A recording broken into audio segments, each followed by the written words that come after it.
Hello, I'm the Nostalgia Critic. I remember it so you don't have to. Well, there's no doubt about it. Nintendo games rock. Movies based on Nintendo games blow. Therefore, movies about Nintendo games blow rocks. Thus, we enter the horrifying realms of The Wizard, Nintendo's biggest advertising fuck-up since Virtual Boy.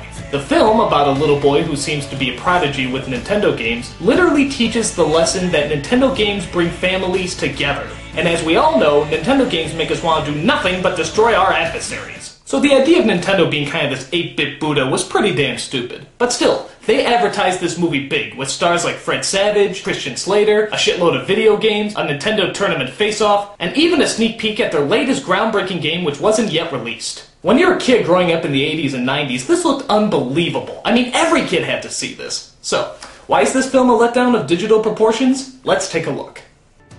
First of all, let's take a look at this thrilling opening. Pretty exciting, huh?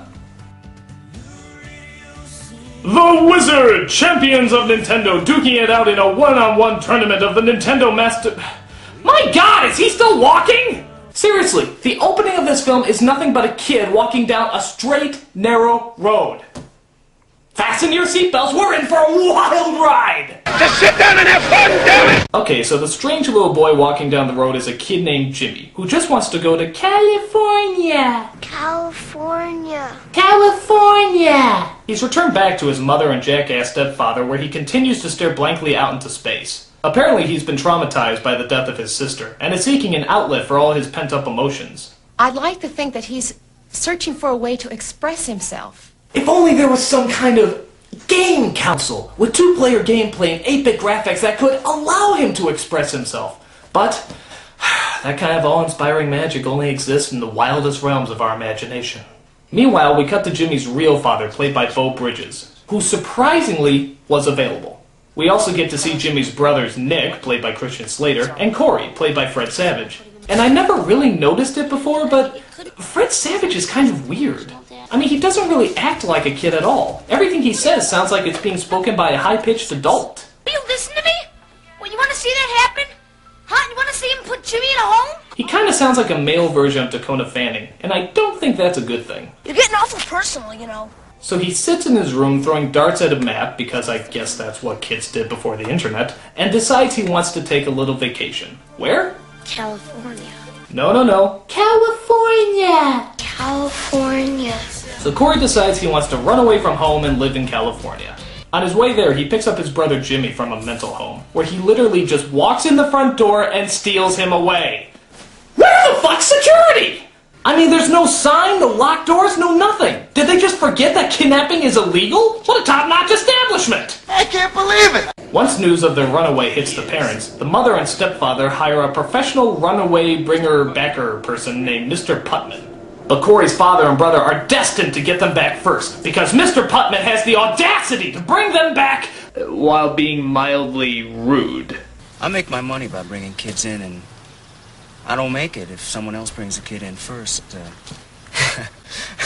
We can't let him bring our children back alive and well with such hideously poor manners. To the shipmobile!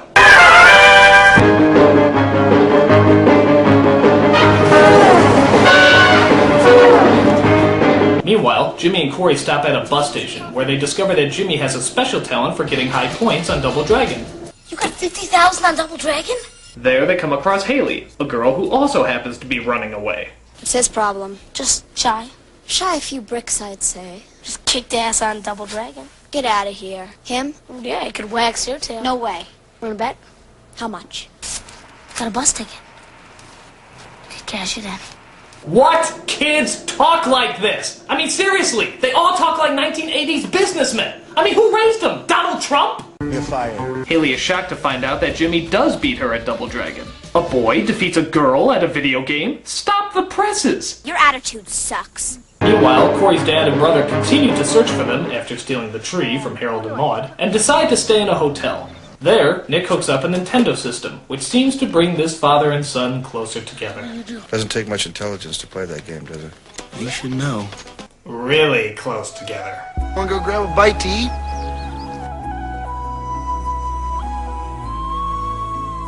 Really close together.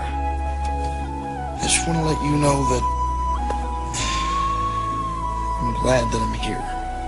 Really uncomfortably, unnaturally, unchristianly close together. You remember those trips we used to take every year? That was great. Yeah. Sleeping with my father. Nintendo. It makes you gay. Now you're playing with incest. Can't even talk to each other. We're in your underwear. Meanwhile, Haley tells Corey and Jimmy about a Nintendo competition where they could win $50,000. And you'll never guess where it's being held. California? Right you are, you little oddball. So the three of them go from pit stop to pit stop, conning people out of money by making bets on video games, which it seems are mostly played by a lot of middle-aged, stuck-up white businessmen. You know, the usual demographic. Now my brother over here, he could beat you. Go on. A child defeat me at the children's game? Oh, delightfully absurd.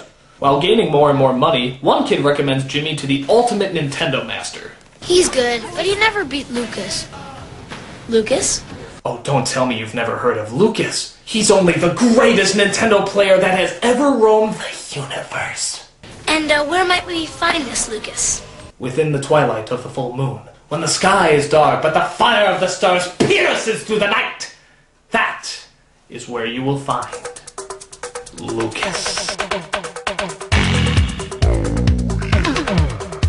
He's tough. He's cool. But most of all, he's bad. Nobody's better than Lucas. You the wizard? No, he is. Is he like a poster child for someone? Hey Lucas, man, that was great. They say that he's less than a god, but more than a man. Lucas is awesome. Pick any game you want. I have 97 of them. 90s? Know all 97 of them? That's impossible! Dirty Harry, Scarface, the Terminator, Lucas. Why don't you just make yourself useful and give me a cold drink?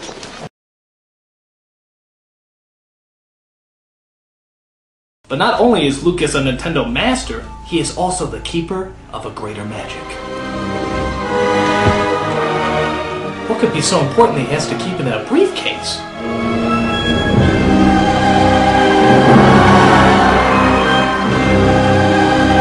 The legends were true. What is that? Power glove. It's even more beautiful than I imagined.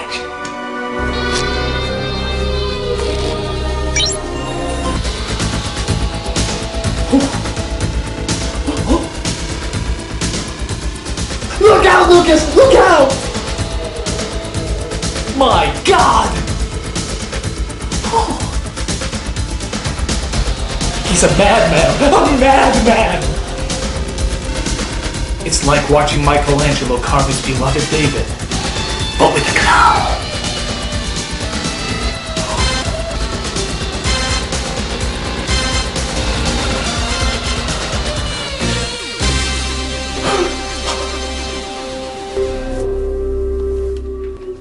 I love the power glove.